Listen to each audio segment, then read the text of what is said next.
Hey, it's Jesse Tyler Ferguson. Today on the show, you know him from his iconic fashion brand, his work on Project Runway. It's the icon himself.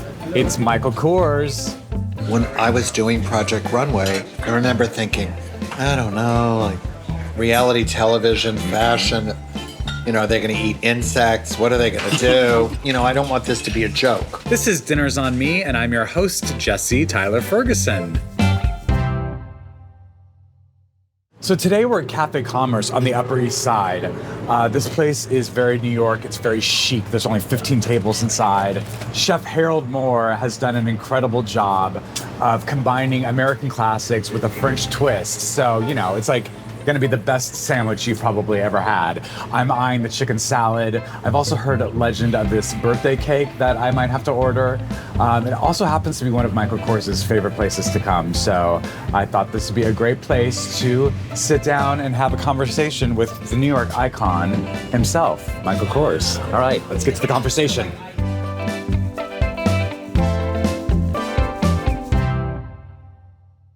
I don't know if I ever was able to properly thank you for the flowers you sent over the summer. Well, For Shakespeare in the Park, that was so classy of you. the show, listen, I have to say, I don't understand that fashion people aren't theater addicted, Yeah. but I think fashion people have very short attention spans. Really? So, really tough. And really tough to tell people that they have to be in a certain place at a certain time and you have to turn your phone off. Right. But to me, it's the greatest thing in the world. Like, to see live theater, first off, to me, live performances, it's what we do when we put on a fashion show. But I loved the show. It's magical to be in the park. Nothing to me is more magical than on a gorgeous summer night. Sort of just even the walk in and the walk out is so great. Yeah. So great. It's, it's a little different than, we go to the theater all the time. But when you get out of the theater in the theater district, it's not exactly It's not pretty magical moment. Yes, that's right. But walking out of the Delacorte is. What are some of your other things in New York that you just this is something that's so special and unique to New York? Listen, I think the most amazing thing, of course, just got back from Amsterdam. We travel a lot. Yeah. But New York is, for someone who's visual, this is the greatest inspirational city in the world. Partially, I think, because the mix of people in a small area is just so inspiring to me. I always laugh and I'm like, could I just put a chair on a sidewalk and just saddle up and just watch the parade? I know, it is great for people watching. It's the best. And in LA, I love LA. My family, I grew up on Long Island, so I grew up in New York, but my family lived in LA since I was a teenager. So it was kind of back and forth between the two, and I love California, but everyone's in their car, so it makes it your own space. Yeah. Whereas here, it's just, you never know who's going to pass who. Yeah. And I kind of feel like the two cities that do that for me are London and New York. I agree with that.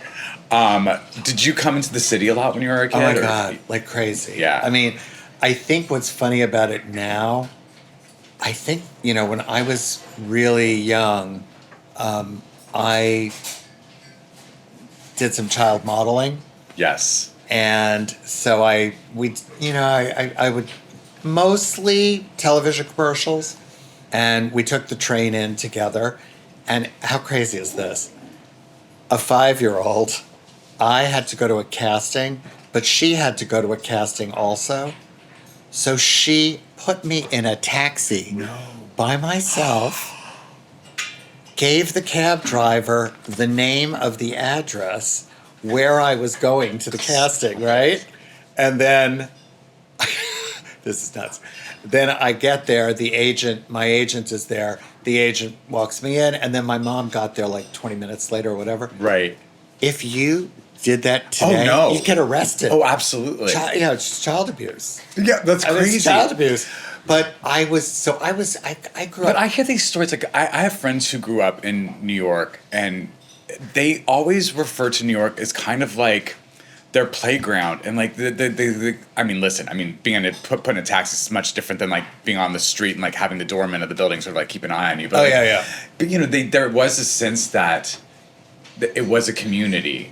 The taxi thing is like taxi wild. thing was weird, and then I think it's so funny. The suburbs sometimes people are afraid of the city. Yeah. They're like, oh my God, you could go to the city? Yeah. Like, ooh, you're in trouble. And I started coming by myself with my friends when I was probably around 12. Wow. And, you know, New York in the 70s was rough. Yeah. You've been here before, right, Michael? I love this You place. love this place. Except at lunchtime, we're not going to split a giant chicken with foie gras. Why not? Why not? Some wine And then to top it then off? go back to work and pass out. Right. So you do like the chicken with the foie The gras. chicken's delicious, but it's intense. Okay. I don't know if I could do that before Pilates. Yeah. And then I just have to say the one thing that's kind of crazy, Tell me. you could come here and have, for dessert, have your lunch could be dessert because they have birthday cake. I see this. And the birthday cake is nuts. No, Jesse, the birthday cake It's huge. It's like this big. And they always like walk over and they go, did you want to take that home with you? You're like, it's enough cake for 10 people. It's a great chicken club if you just want something light. I like that. The chicken salad also sounds good. Chicken salad is delicious. And you know what's delish? It might sound odd at first. Scallops with leeks, mushrooms, and escargot butter. Oh. It's very delicious. And you already know what you I like? think we do. Yeah, Oh, okay. we're decisive. Quick and easy. I'll have a chicken club. Okay, no problem. And I'm going to do the chicken salad. Chicken salad. Thank Thank you so much. Appreciate it. Your mom was in fashion. Well, she was, listen, my mother, I grew up like in this crazy kind of insane family. Only child, not only just with my mom, but in my whole family, there were no other kids. There were no cousins. There was nothing. So it's just lots of the two of you, adults, yeah. me, and adults pretending that a 6-year-old was 26. And they were the kind of people who loved to debate everything. And fashion and style was dinner conversation. And you started, I mean, I've read this before, but like that you started designing clothes like age 5. Like, didn't you like sketch your mother's wedding dress? I didn't sketch it. I didn't sketch it.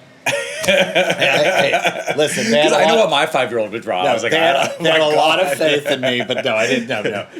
My mom got remarried when I was 5. Yeah. And she had ordered this elaborate wedding gown, and my mom was having her fitting. The dress arrived, and so my grandmother and I went, and we're sitting in the fitting room, and my mom puts the gown on, and my grandmother's like, "Oh my, so beautiful! You look perfect." She's like, "Oh," and I'm sort of stone-faced, and my mom was like, "What's the matter?" And I said, "I don't know." My mother's like, "Do you not like it?" And I was like, "It's a little busy." And it had originally, the dress had bows, little fabric bows that were appliqued all over the dress. And my mother said, "What don't you like?" And I was like, "I don't understand all those bows. Why do you have all those bows?" So my grandmother was like, "The bows are beautiful." And my mother's looking at herself in the mirror, and she said to the tailor, "Maybe it does have too many bows." So my mom said, "Can you snip a few of the bows off?" So they snipped a few off, and I still was sitting there. And then she said, "You know what? I think he's right." Oh my God. And the next thing you know, they took all the bows off. And the dress ended up with one bow. That was it.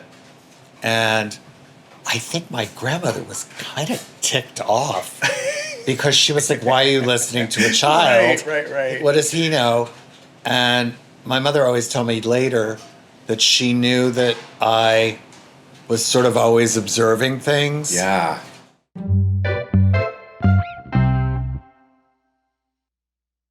I drove my mom crazy because I literally, at the time in the 70s, they used to have these model rooms at Bloomingdale's, and they would unveil them. And it was a big thing. You'd be like, oh, Bloomingdale's has new model rooms. What does that mean? Like, They would set up like a living room, a bedroom, all decorated, and you would go Got to it. get ideas. got it. Yeah. And it was sort of like the beginning of like this sort of louche, very ethnic kind of, big pillows on the floor, ceiling fans, big wicker peacock chairs, Yes. all that. And I'd be like, I want my bedroom to look like that. And my mom was like, you're 12. And no, it's like not happening. But then she let me like put a coffee table out. That is so. Or I great. think I had some weird kind of glass and chrome etagere that I had like books on display, like coffee table books. Like, Right. who has coffee table books when you're 12? That's so great. And did you flip through them, or Of you course. just? Oh no! It's like, wow. You needed that sophistication. Like I was dying. Yeah. Magazines, like all on display. All my Vogues. Interview magazine would come, and you'd be like, "What's Andy Warhol going to teach us?" Right. And yeah, I feel very fortunate that I had the access. Yeah. And when I first went to school, At FIT. I went to FIT, Yeah. and I was sort of one of the few people in my group who grew up with access to the city. A lot of people were transplants. They were from- transplants from other cities, other states. So I was sort of the tour guide. Right. Have you ever felt like, and I feel like I sometimes feel this way as an artist, but like when you have a point of view and and then you're getting information from just other people who do what you do in the industry, did it ever feel like it was clouding what you wanted to do, or you were ever questioning your aesthetic, or? Oh yeah, sure. I mean, more than anything, as I said before, I am very impatient. Mm-hmm. It's just my nature, and I had just turned when I delivered my first collection to Bergdorf Goodman. I was 22. Wow, that's so young. I was a kid. I literally, I didn't know anything. I didn't know the rules, whatever. But I remember, I waited 3 years for my first fashion show because I was like, I want to be ready. Yeah. And I had this show, and I couldn't understand why at 25 I wasn't a household name. Yeah. So, because I looked around and I thought, oh, isn't it my time?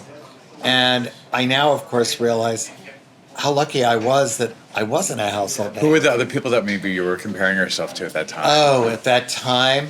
Well, listen, I wanted to be Calvin Klein Okay. overnight. Yeah. I wanted to, I grew up watching someone like Halston. Uh-huh. And, but he put in his years, he put in his time. Calvin, same thing. These were sort of the bedrock of American fashion. And then you watch all the people that you come up with, and it's amazing. I mean, like Marc Jacobs and I have known each other, my God, since we were kids. I mean, I was at his Parsons graduation fashion show. And, I was doing Celine in Paris, he was doing Louis Vuitton. We were sort of the American boys, like eating cheeseburgers and cranberry juice in Paris. And, so you see everyone's trajectory. And it's the same as what you do. Do you want this to be something that has longevity? Right. That you keep trying new things? Or a flash in the pan. Yeah, or do you want it to be quick? Right. But of course, when I was, like I said, when I was 22, I was like, Yeah, it never happens as fast as you want it to when you have drive at that young of an age, of course. Like, you want it to be white hot. But I do think that, I certainly am grateful for the way my career has unfolded and sort of simmered at the beginning. And, I think that longevity is the perk of that. at the same time, you want to try new things. Yeah. How do you, So to me, it's always been that kind It's a of tricky balance. No, the you're tricky right. balance. I This mean, is great. look what you've done. I mean, I think it's so great that you jump into things that aren't, what the mass public knows you for. Yeah. How great. Yeah. I mean, I feel like that And you have the freedom to do it. it's always easier to take risks after you've had success, for sure. Always. Yeah. But I think, what's so funny? When I was doing Project Runway,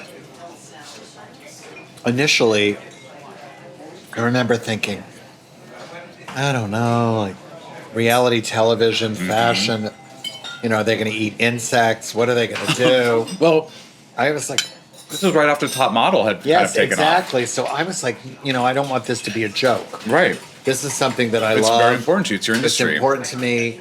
I want to support the industry. I want to support the talent. And then the show came on, and it wasn't that. And people were really watching the process and all of that. But then someone said to me, I think Jane Krakowski. Jane said to me, she said, "You do know you're on television now. Everything's going to change." So I said, "What do you mean?" She said, "People are in their underwear eating ice cream, hanging out with you." Yeah. She said, "There's no." There's a shift. Yeah, for sure. And I said, "No." He said, "You'll see. She's right. It happened." Yeah. People would come up to me and say, "How did you get rid of him? He was amazing." I'm like, "Okay." Yeah. I mean, what were your hopes when that show first started? You talked about like wanting to not be one thing, but I mean, what I was as a viewer, what I loved so much about it was, sure, I know what fashion is. Like I get magazines, I shop for clothes. Like I know a baseline of what fashion is. What I loved about it was that you really pulled the curtain back, and it wasn't just about frivolous runway shows. No, It was what about goes this into hard this? work. What goes into this? Blood, sweat, and tears, and just passion. I remember thinking what was so interesting about the show. Yeah. Do you cook? You're Yeah. a good cook. Love cooking. I can like grill things and Right. I can arrange a platter, but like baking, for instance, to me, I find I'm very not scientific, so I don't understand. Very precise. Well, I also don't understand how these things that look like one thing, how do the flour, the baking powder, the sugar, and the egg turn into something totally different? And that's what Project Runway did. You saw from nothing, the sweater comes alive. You're like, where'd it come from? Like, I think that was pulling the curtain back, like you said. I mean, I remember Rashida Jones told me that her dad watched Project Runway. Yeah. And I was like, Quincy Jones watched Project Runway? That's the coolest thing in the world. And I was like, I'm amazed. Why? And she said, he just thought the process was cool to watch. Yeah. The funny thing is, fashion, Hollywood has not done a great job with fashion. It always makes us seem frivolous, nasty, ridiculous, and there's very few films or, theater, forget it, television, not a lot, where it really captures it. And I think Project Runway really captured it, and I think people are enamored of seeing the story of fashion. But then when it gets too arch and too crazy, everyone's like, "Oh, I hate these people."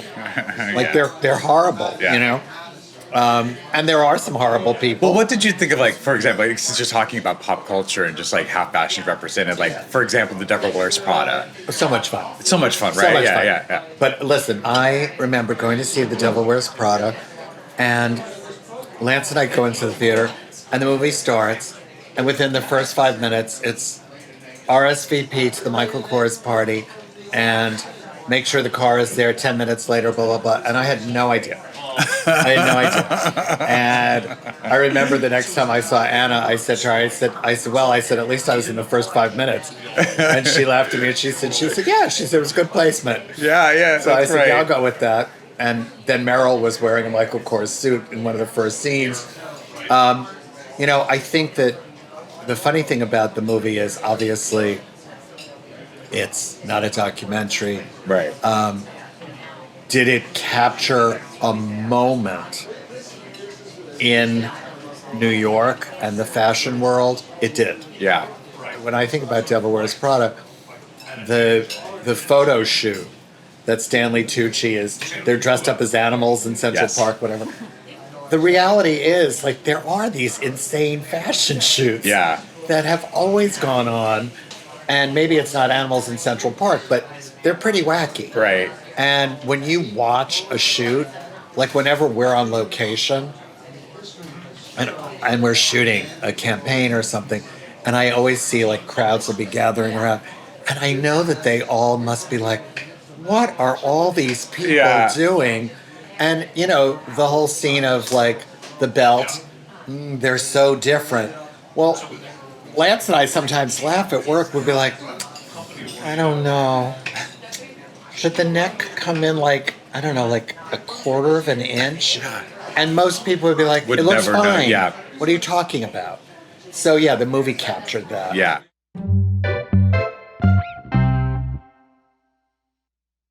What does it feel like when you're just like out in the world and you recognize your pieces on people? Initially, it was so bizarre, I can't even tell you.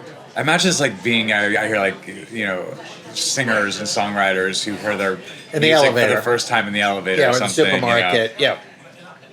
Well, seeing your initials like on strangers. Yeah. Now, when I was a teenager and a very terrible student in high school. Were you a bad student? Oh, horrible. I would just sit and doodle all day long, drawing all day long. Paid off. And I used to doodle a Michael Kors logo. No way. I was probably 16. And I'd sit there and be like, wow.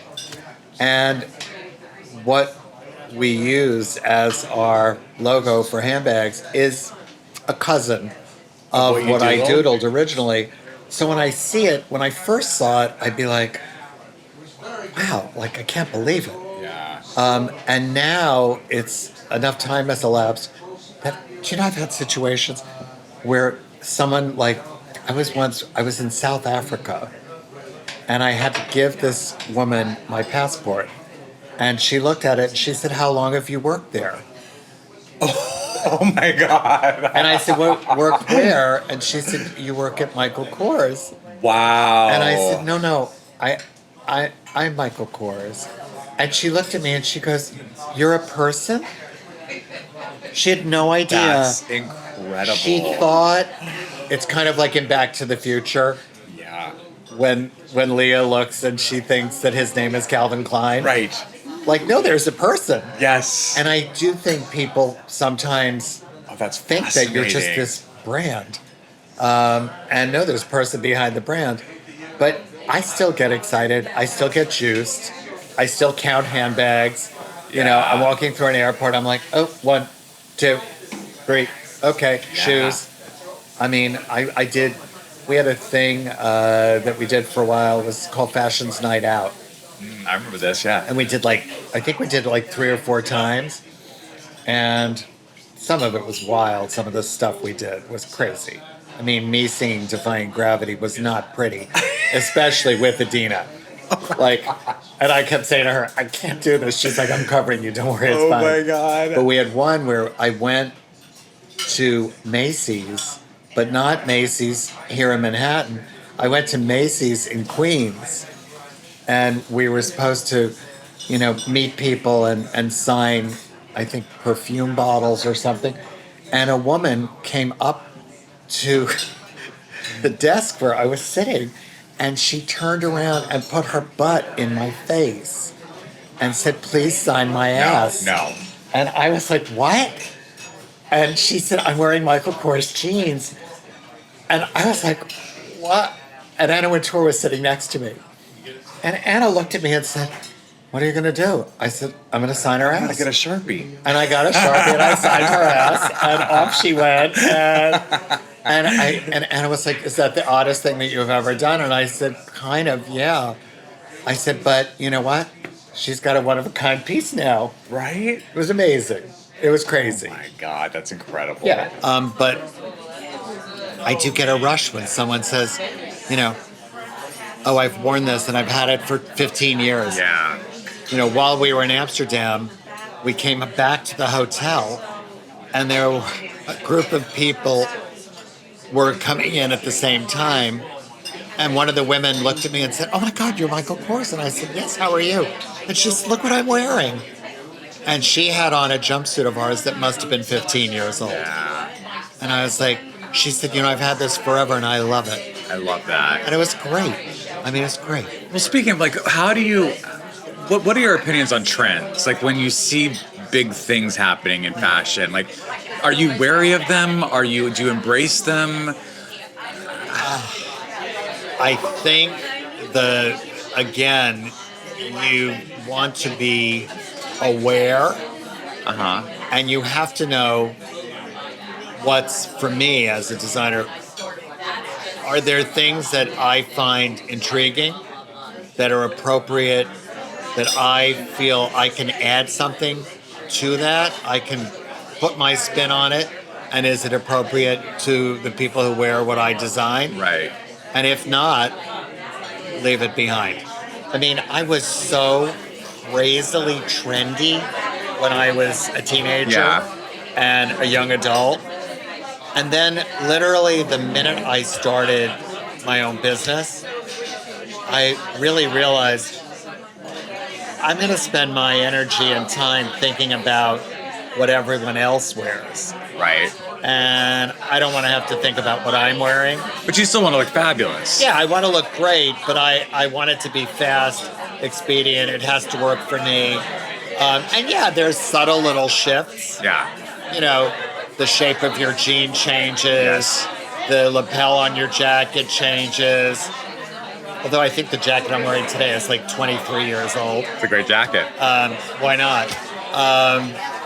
But it's these subtle little shifts.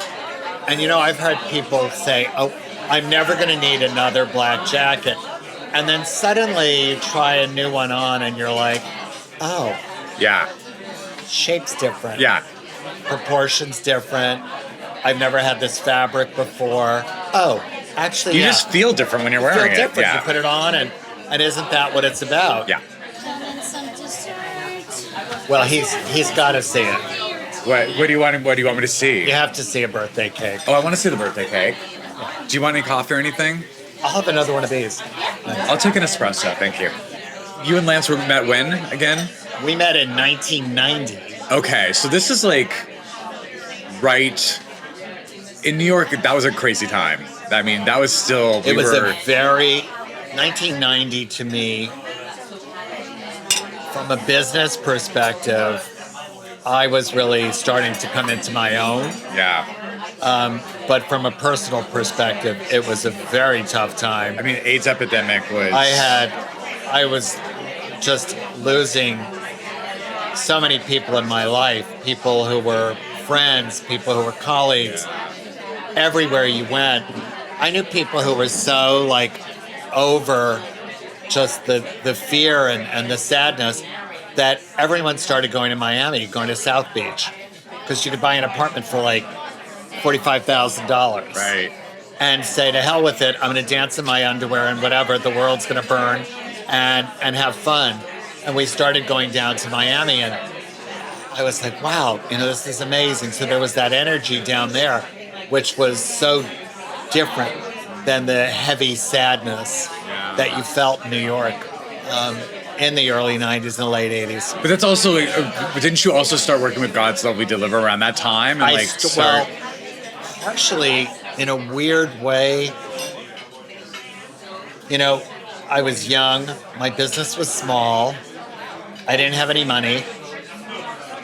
I was kind of amazed by, what were people doing about the AIDS crisis? How do you handle this? ACT UP was, they were on the front lines, chaining themselves to, buildings and really trying to raise the noise level up.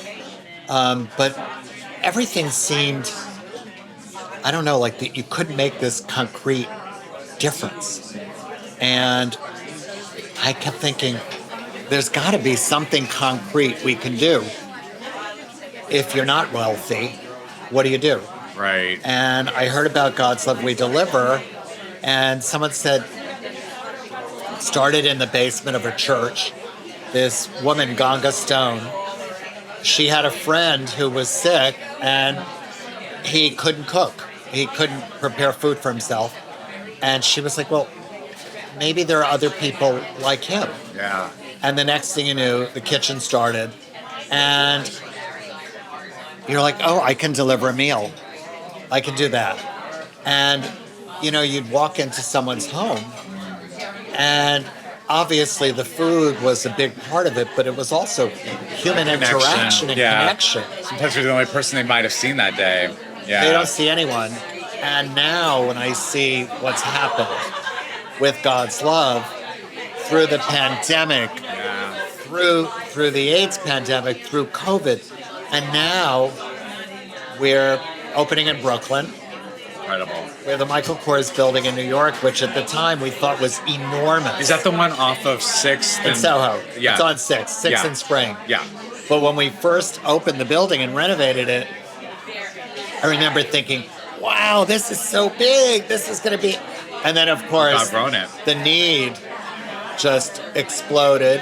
And now we see there are families that, if the parents are too ill to cook for themselves, they can't cook for their kids. Yeah. So that's been a change. I mean, you're bringing that same passion to something that I'm really worked up about right now with Stonewall. Just recently with the government taking the flag down. And I think what kind of breaks my heart so much about Stonewall specifically is I just feel like there's so many people that don't understand the history of what Stonewall is, and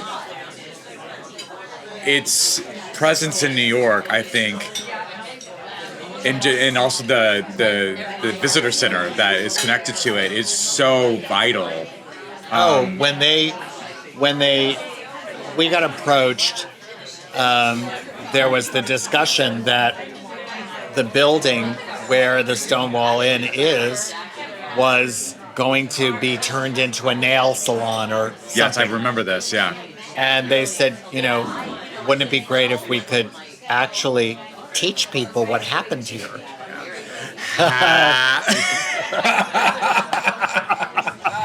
Wow. Is that nuts?